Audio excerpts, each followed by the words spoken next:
Hello दोस्तों, स्वागत है आप सभी का द लर्नर्स पार्लियामेंट में। आज के इस वीडियो में हम बात करेंगे कि आखिर क्यों अराल सी सूख रहा है और सिकुड़ रहा है।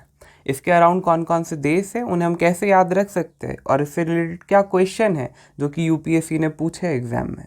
तो इन सारी चीज़ों पे आज के वीडियो में हम बात करेंगे। तो आइए शुरू करते हैं।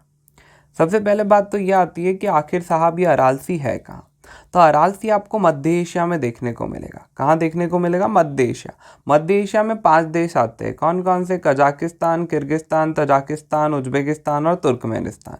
कौन से 5 देश है मध्य एशिया में? कजाकिस्तान, किर्गिस्तान, तजाकिस्तान, उज्बेकिस्तान और तुर्कमेनिस्तान। ठीक है, तो ये मध्य एशिया है, ये वाला पूरा एरिया। और इस मध्य एशिया में क्या आता है? अराल सी आता है। तो इस मध्य एशिया में भी स्पेसिफिकली आपको वो कजाकिस्तान और उज्बेकिस्तान के बीच में ये अराल सी देखने को मिलेगा।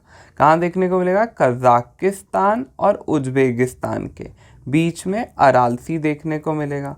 तो अब अराल सी का लोकेशन जो है वो तो हमने फाइंड आउट कर लिया, कहाँ है? कजाकिस्तान और उज्बेकिस्तान के बीच में।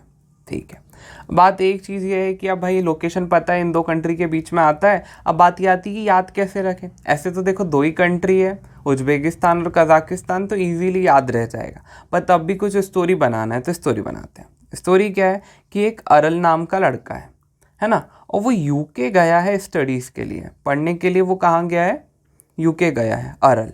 यूके जो है, अब आपको एक चीज़ तो डेफिनेटली पता है कि अरल सी जो है वो कहाँ है? मध्य एशिया में आता है। और यूके मतलब यूनाइटेड किंगडम तो मध्य एशिया में नहीं आएगा।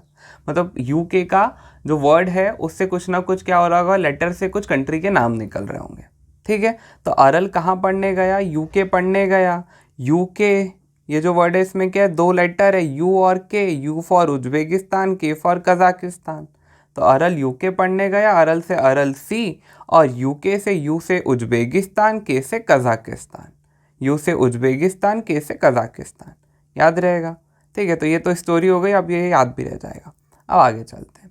मेन बात क्या है कि ये जो अराल सी है ना, ये आपको पूरी तरीके से लैंडलॉक्ड नज़र आएगा। ये इसको जब आप देखोगे तो ये पूरी तरीके से लैंडलॉक्ड नज़र आएगा, विच मीन्स कि ये कंट्री से घिरा हुआ है। ये स्थल भूमि से पूरी तरीके से घिरा हुआ है ना। एक तरफ कजाकिस्तान है, एक तरफ उज्बेकिस्तान है, इनसे पूरी तरीके से घिरा हुआ है। मतलब कि ये किसी दूसरे सी के साथ या ओशन के साथ कनेक्ट नहीं हो रहा है।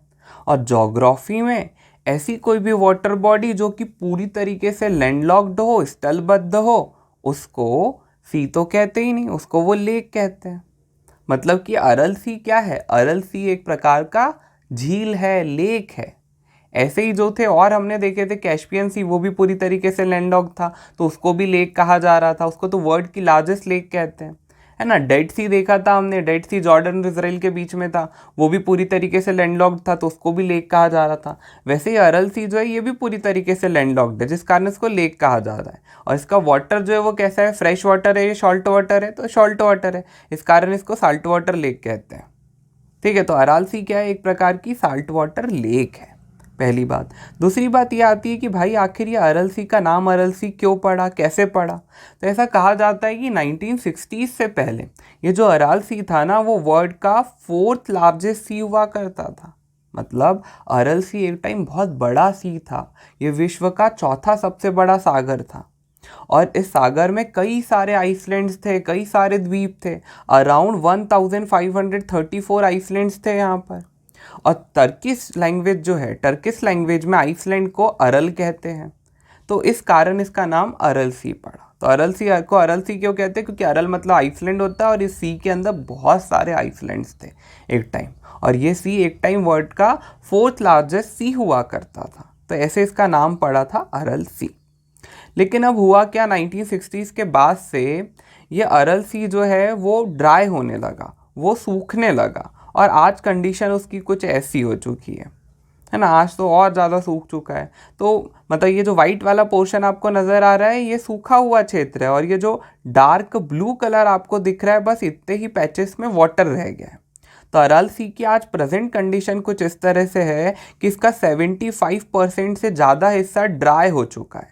ड्राई हो चुका है मतलब वो एरिया में वाटर नहीं है ये वाला। तो हम क्या कह रहे हैं कि ये श्रिंक हो गया है, क्योंकि ये इतने से एरिया में वाटर है ना, तो श्रिंक होकर ये इतना सा सिकुड़ कर इतना सा क्षेत्र रह गया, बाकी एरिया पूरा ड्राई हो चुका है।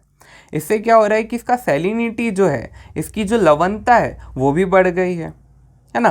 कंडीशन क्या है कि ये कुछ कुछ पैचेस में बढ़ गया। ये देखो ऐसे छोटे छोटे पैचेस में अराल सी जो है ये बटा हुआ नज़र आ रहा है आपको, और इन पैचेस में जो इसका सदर्न एरिया है तो उसको सदर्न अरल सी कह रहे हैं, और सदर्न अरल सी जो है वो लार्जेस्ट पार्ट है। मतलब अरल सी का ये जो सदर्न वाला पार्ट है इसमें सबसे ज़्यादा मतलब ये सबसे बड़ी वाटर बॉडी इसमें यही रह गई है। बाकी पूरा एरिया जो है इसका ज़्यादातर तो सूख गया, छोटे छोटे पैचेस में बटा हुआ है। इसके ईस्टर्न पार्ट की अगर मैं बात करूं तो जो ईस्टर्न बेसिन है अराल सी का वो पूरी तरीके से सूख गया। ये आपको पूरा वाइट वाइट नज़र आ रहा है ना, पूरी तरीके से सूख चुका है। साथ ही साथ सैलिनिटी भी बहुत बढ़ गया, तो इस एरिया में कुछ ग्रो तो कर ही नहीं सकता, और ग्रो कर ही नहीं सकता तो ये एक प्रकार से क्या बन गया, डेजर्ट बन गया, मरुभूमि बन चुका है। और इसको नाम दिया गया है अरलकम डेजर्ट। कौन सा डेजर्ट? अरलकम डेजर्ट इसको कहा जा रहा है। तो अगर क्वेश्चन आ जाए कि अरलकम डेजर्ट कहाँ है, भैया मध्य एशिया में। मध्य एशिया में भी कहाँ है? तो अरल सी में है ना। तो अरल सी में क्या पड़ रहा है? अरलकम डेजर्ट है, जो कि उसका ईस्टर्न बेसिन है। क्यों बन गया ये डेजर्ट? क्योंकि पूरी तरीके से सूख चुका है, सैलिनिटी बहुत ज़्यादा हो गई, कुछ ग्रो नहीं कर सकता, डेजर्ट में परिवर्तित हो गया। तो आप देख रहे हो कि ये 1960s में कुछ इस तरीके का जो सी था वो आज उसकी कंडीशन ऐसी हो गई है, जिस कारण इसको जो पर्यावरणविद है, जो इन्वायरमेंटलिस्ट है, वो कह रहे हैं कि भैया ये तो विश्व की मतलब सबसे बड़ी पर्यावरणीय संकट में से एक होने वाला है। वर्ल्ड की लार्जेस्ट इन्वायरमेंटल डिजास्टर होने वाली है ये। हाँ, तो बात ये आती है लेकिन कि भाई आखिर ये 1960 में के बाद ऐसा क्या हो गया कि अरल सी जो है वो सूखने लगा। उसके पहले तो बढ़िया था, वर्ल्ड का 4th लार्जेस्ट सी हुआ करता था। उसके बाद ऐसे क्या चेंजेस आ गए कि ये सूखने लगा? तो उसके पीछे कारण क्या था कि 1960s में ये जो पूरा एरिया था, आपको पता है कि ये यूएसएसआर के अंतर्गत आता था, सोवियत संघ का हिस्सा था। बाद में सोवियत संघ 15 देशों में टूट गया, जिसका एक सबसे बड़ा पार्ट जो है वो रशिया है। लेकिन इनिशियली तो ये यूएसएसआर था, सोवियत संघ था। इस सोवियत संघ के द्वारा क्या किया गया, ये कजाकिस्तान, तुर्कमेनिस्तान, ये वाला जो एरिया है ना इधर का, इन एरियाज में कॉटन का कल्टीवेशन कराया गया, कपास की खेती कराई गई, जिसके लिए पानी की ज़रूरत थी। पानी की ज़रूरत थी तो इन्होंने क्या करा, यहाँ की ये जो दो मेजर रिवर्स थी, एक थी अमू दरिया रिवर और दूसरी थी सर दरिया रिवर। तो अमू दरिया रिवर और सर दरिया रिवर, जो कि अराल सी के लिए वाटर का मेजर सोर्स था, उसका इन्होंने फ्लो क्या करा, चेंज कर दिया। अब फ्लो चेंज होने से क्या हुआ कि ये अमू दरिया रिवर और सर दरिया रिवर के थ्रू जो वाटर अरल सी में जाता था वो अरल सी में जाना बंद हो गया, और उसका प्रयोग, ये वाटर का प्रयोग इस कॉटन के कल्टीवेशन के लिए इरिगेशन प्रोजेक्ट में करने लगे। अब जब पानी अरल सी में जा ही नहीं रहा और मेजर सोर्स ही वो है उसका, तो ऐसे में अरल सी क्या होने लगेगा, ड्राई होने लगेगा। तो इस प्रकार अरल सी के ड्राई होने की प्रक्रिया जो थी वो शुरू हो गई। तो मेन कारण वही है कि सिंचाई प्रोजेक्ट के चलते क्या होगा कि नदियों के बहाव को बदल दिया गया, और उसको बदलने के चलते क्या हुआ कि ये जो सूखने की प्रक्रिया है सागर की वो शुरू हो गई, है ना। बाद में जो है जब समझ में आया इनको कि नहीं यार ये तो गलत हो गया है, तो ऐसे में कजाकिस्तान वगैरह में डैम प्रोजेक्ट भी लगाए गए, लेकिन वो सब फेल हो गए। तो कुछ प्रयास जो है वो सफल हो नहीं पाए। आज की कंडीशन ये हो गई है अराल सी की कि यहाँ की फिशिंग एक्टिविटी जो है वो पूरी तरीके से बर्बाद हो चुकी है। इन्वायरमेंट जो है पूरा बर्बाद हो चुका है, मतलब प्रदूषण, पॉल्यूशन बहुत ज़्यादा हो गया है यहाँ पे। गर्मी जो है वो भी बहुत ज़्यादा पड़ रही है, सर्दी भी बहुत ज़्यादा पड़ रही है। मतलब पूरा एक तरीके से कह सकते हैं हम कि वहाँ की उस एरिया की इन्वायरमेंटल कंडीशन जो थी वो पूरी तरीके से जो है बर्बाद हो गई है सी के सूखने के चलते।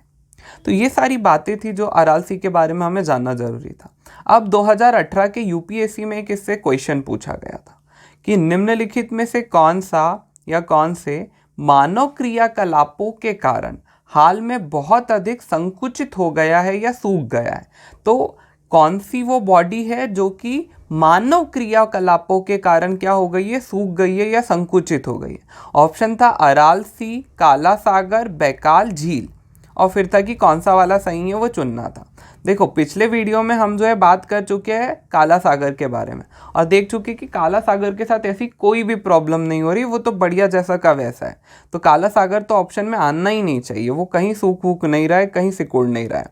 तो दूसरा ऑप्शन तो आपका हट गया। अब बच गया पहला और तीसरा, उसमें भी मानव क्रियाकलापों के कारण स्पेसिफिकली जो है अराल सी के ऊपर बात हुई है हमारी, अराल सी ही है जो कि सिकुड़ रहा है, बाकी आपको वाटर बॉडी ऐसी देखने को नहीं मिलेगी। कैस्पियन सी जो है वो भी कुछ कुछ सिकुड़ने लगा है आजकल, लेकिन कैस्पियन तो ऑप्शन में है ही नहीं, तो आंसर क्या हो जाएगा हमारा, ए हो जाएगा अरल सी। तो अरल सी इसका आंसर है।